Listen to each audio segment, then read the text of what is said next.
ఫలితాలని ఇంకా దాదాపుగా కొలిక్కి వస్తూ ఉన్నట్టున్నాయి.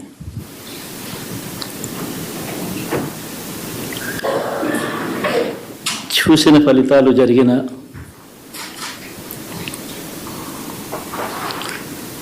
పరిస్థితులు చూస్తే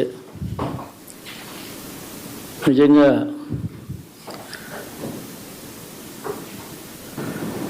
ఆశ్చర్యంగా కూడా ఉన్నాయి.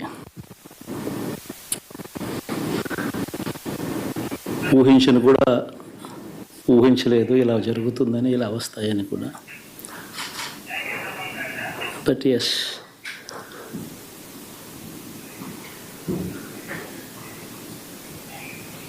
అమ్మఒడి అందుకున్న 53 లక్షల మంది తల్లులకు మంచి చేసిన, పిల్లలు బాగుండాలి, వాళ్ళ చదువులు బాగుండాలని తాపత్రయపడుతూ అడుగులు వేసాం. మరి అక్క చెల్లెమ్మల ఓట్లు ఏమయ్యాయో తెలీదు.